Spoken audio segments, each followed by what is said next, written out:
Okay, with Reload starting in just around a week from now, the predictions have came out, and I just want to give everyone my thoughts and opinions on them. And also, before we go into predictions, we're gonna go over the format, particularly for the group stages tournament, because it's a little different, um, and it may affect how you want to make your predictions. So basically, it uses like this bullet system, which is basically your lives, and every team will start with 6 bullets at the start of the tournament. So as you can see, all teams will start with 6 bullets at the first round, and you have 5 days of basically your group stage. So on each day of the groups, there's going to be different cards that can also affect how each of the group stages days go. And basically, how it kind of works is your both teams basically they wager their bullets. So you basically you what you wager is pretty much what you gain or lose depending on how your match results. So there's these extra like modification cards that also are in the group stage, only in the group stage. So there's these ones that are like always active. So you have this one survivor. So teams starting with only 1 bullet left earn an additional bullet if they are victorious. So basically, if you only have 1 bullet left to wager, and you'll get an extra bullet if you win. So you'll be back to like 3. And then you have the flawless victory one, whereas if you get a 7-0, you get 2 extra bullets, and then you get an additional bullet if you eliminated another team. And then you have these single use cards, which these are like the really weird ones. So you have the chicken one, which basically there's like direct challenging in the group stages of this group, so it allows you to refuse the challenge from that team, but it's only can be used once, and it's only available on days 2 to 4 of the group stage. So then you have duel, and then this one basically, if you're facing elimination, you can initiate a 1v1, and if you win, you get extra bullets depending on the round difference of the match. But it's only available in the third round of the third day of group stage.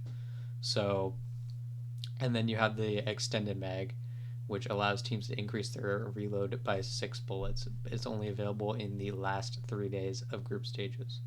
So, our teams are going to be the partner teams for this tournament. There's no qualifications. It's just if you're in the partner program, if you're in. If you're not, you're out. And then for phase 2, it's the same format as our majors. So it's a single elimination best of 3 bracket, and then the finals is best of 5.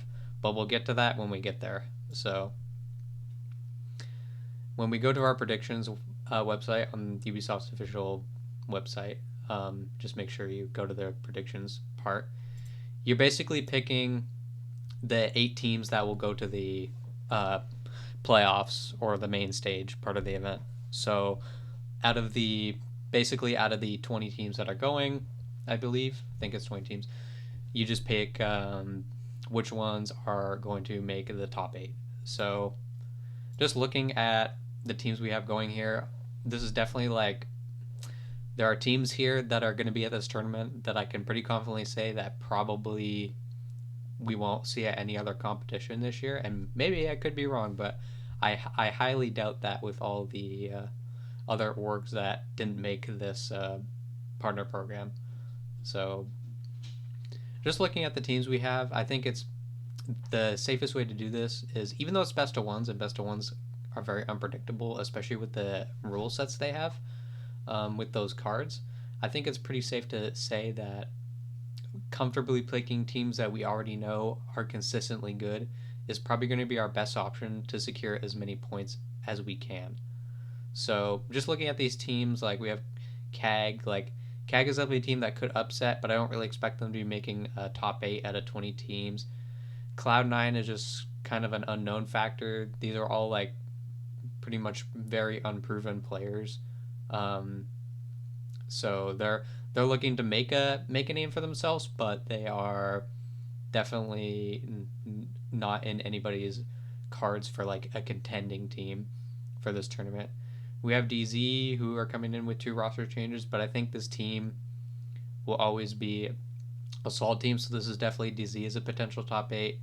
Elevate's a weird one. They picked up a full Brazilian roster, so I would expect them to be a better team than when they were an APAC roster. But I don't know how much better because it's like a very weird mix of players. Because you have like Brazilian Siege legends like Psycho, and then you also have people who I have no clue who they are. So that are like T2 players. I believe some of these guys were on Elevate Academy before. So and they also have Hugzord who was previously on Liquid as their coach. So very weird mix of roster. I wouldn't be taking them to go in top 8 right now, but I could see with enough time cuz these even though they're an APAC team technically, they play in the Asia region. They probably just scrim against, their Brazilian uh, partners all the time in Brazil, and they'll probably just fly out to I don't know somewhere in Asia to play their stage, and then fly back to Brazil to practice. So I'm sure this team will probably run through the competition in the Asia League, but I don't know about when it comes to international because of the mix of players they have. Is Psycho is like the only one I really trust. Ion's been on Phase before, but yeah, I just don't know what that team. Phase, I'm just gonna put them in right now. Definitely a team that I have making a top eight. I mean, there's one invite in February, so unless they have some like insane fall off, that I see them being in top eight easily.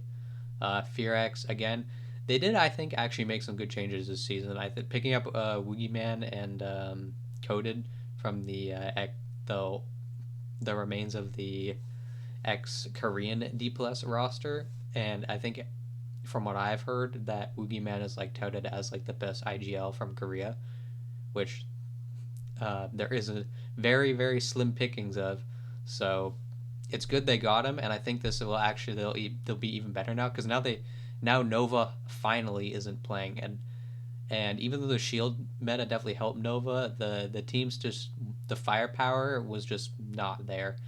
So I definitely think that this Fear X will be better than the previous iteration of Fear X, but it's like it's still Fear X. So like the bet the bet the next best version of this of Fear X is literally just not last place. So um, now Fnatic 2, they made some interesting changes. They have Groovy now, who was cut from Secret, and then they have Jaxu, who has been playing in EUT2 for a long time, but these guys have a lot to prove. They have not been at the top for quite some time now. So, and especially, it's been many changes since they've been at the top. Last time this core was at the top, and it's not really a core anymore. The only player left from that Berlin major winning team is Deepak. But if if we want to go there, then yeah, it's been a long time since they were at the top. Furia, I think we can say Furia are definitely still a top 8 team. The tournament's in Brazil as well, so they got the so-called crowd buff. We have G2, definitely a team that usually they play solid at LAN, um, and sometimes they can do really well. Like if they play like they did again at like the group stage of Invite, they could do exceptionally well. But if they play like they did in the playoffs of Invite, they'll go out in last place. So it's a very weird team to predict, but I don't think they'll be horrible or anything. So I would definitely have them in consideration for top 8.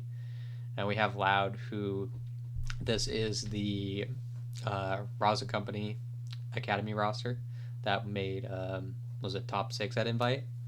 So plus they added Daffodil, who was like on Vivo Keystars, I think. So um, I don't know what to think about this team because it's like I don't know if like the Invite one was just like a like kind of like a fluke run because these players in their regular Brazil league they were like you know they only got into Invite originally through the Last Chance qualifier. They had an incredible run at Invite, but they still clearly weren't good enough to even beat the Unwanted roster.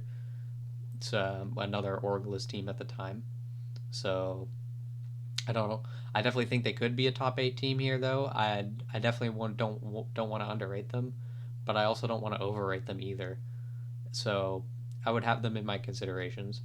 M80, this is just Beast Coast, ex Beast Coast roster plus Keno, and they've added Fabian as their coach. I definitely think there's never been any excuses for them not being a top performing team, but it's like, so I will continue putting them in because there is no excuses. M80, there is none. You should be in top 8 of this tournament, I think, easily. So a PSG Talon's a weird one. Same roster, but they lost Fabian, of course. Um, so I don't really know what to think about them anymore. So, but maybe they'll do better because they won't be like Fabian won't it won't be like lingering in the back of their minds that Fabian's like their overlord basically, and they must respect him because now their coach is like, they have Joker, who from what I've heard is a good coach as well, and of course he was under Fabian, so he's probably learned a lot in that time. But I'm not. Perhaps the team will not. This team will like learn together basically. And it could be good for them, but I don't really have them here as a top 8 team. But they could definitely make some upsets. Um, Scars, kind of a weird situation here. They picked up Gator after they lost Nina, so I really do think they lost some firepower here, and I think it'll take some time for them to be like one of the better Japanese teams again. So I don't really have them doing much this tournament. SSG, they let go of Forest, and then they've added Newers, so they've just increased their firepower again. So I definitely think this team will be a top 8 team here in Brazil. BDS, now BDS, their old roster, their top performing roster has left the org, and they have picked up a new roster of kind of just a mix of European talents and then Virtue, and then the old Wolves coaching staff, as well as Eden, who was actually on the Falcons coaching staff previously. So they have Freck from Wild, Lasmoon P4 from Wolves. They got Robbie from Falcons, and then Virtue from Secret. So it's a very interesting team of good talent, but I don't know how this team will mix together. So it could be one of those teams that could really surprise and play pretty well, or one of those teams that kind of just like bomb out as well. So I definitely will consider them for top 8. Um, but yeah, Falcons. This is just BDS's previous team. There is literally nothing different about them. They should easily be a top 8 team here. Where are they? Oh, their logo is not green here. Yeah. I was looking for the green, and I was like, where is it? All right, and then we have Liquid. I think Liquid. Every time I think Liquid makes a good change, they always just do like mediocre. So I really hope the changes they made this time really help them. They have finally parted with the Nesk and Palu duo. Palu has been released from the roster after probably 6 years. So, and they also let go of Lagonis, and they've added Ask as their new IGL, who was previously with Black Dragons, and they've added Diaz, who was with Oxygen previously. So I definitely like these changes. I think they were both good players on their previous teams, and I hope they mesh well with this Liquid roster. And they've also, of course, let go of Hugzord, and they promoted Tice, who was their assistant coach, as their new head coach. So I definitely think this team could definitely be a top 8 team, but that remains to be seen, of course, with these new changes, but definitely in considerations. Secret, definitely another team in considerations for top 8. A lot of talented EU players here, kind of similar to BDS, where it's like, how will they mix now? Now, Secret definitely has a more defined core than this new BDS roster. This BDS roster has just formed, while the Secret roster has made 2 changes, but kept their main players that they wanted to keep, and they've added. In my opinion, they definitely added. They traded fire. Well, they kind of traded firepower for firepower, really. Virtue was more of a support player, but Virtue's always been excellent aimer. So yeah, and now we have W7M.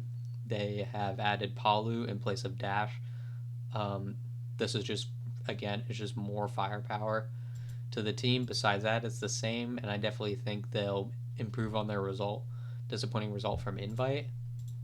So I definitely have W7M in my top 8 here. And then we have Wildcard. I don't know what to think about this team. They've made probably some of the most interesting changes this offseason. They no longer have Meepy as their head coach. They have promoted their, I think, and Justin was like their analyst or assistant coach before, one of those. And then they now have Baby Shark and Dash instead of Spiff and Bosco, I believe, were on the roster previously. So definitely very interesting players. Baby Shark has been in the European T2 scene for a while, and then of course Dash was just on W7M, was on that major winning W7M team. And they still have Kansan, who I think is an excellent player. Spiker, who hasn't really done anything really notable in his career besides be like in pro league for a while now. And then Bay has just recently joined Wildcard as well, not too long ago in the previous off season before invite qualifier. So he hasn't been on the team for too long either. So actually, well, yeah, I think Bay played stage 2 with Wildcard as well, but still, Bay has been here for not a year, not even in pro league for a year. So another recently come up to pro league player. So this is a roster, again, I don't really know how to rate them, so I can't really put them in my top 8. So it's like, so right now I have FaZe, Fear, M80, SSG, Falcons, and W7M. I think that's a solid 6, a very reasonable 6. And we pretty much, I'm picking 2 teams between, we have, who do I think are like our candidates? Like we have Dark Zero, G2, Loud, BDS, Liquid Secret. So still a lot of options, but I'm just going to go with my gut. I'm going to pick G2, and I am going to go with the Liquid Brazil buff. But I think any of the other suggestions that I made are very reasonable choices as well. I think DZ could easily be a top 8 team. I think Secret could definitely be a top 8 team. BDS could definitely be a top 8. Loud could definitely be top 8. So yeah, these are my 8. And then of course, what you can get your regular packs, battle pass at 13 points, and then there's this exclusive R4C skin. So yeah, these are my predictions. Let me know what you think of this tournament and the format, and also let me know what teams you think are going to be in the top 8. So don't forget to save your predictions, of course. And yeah, have a good one.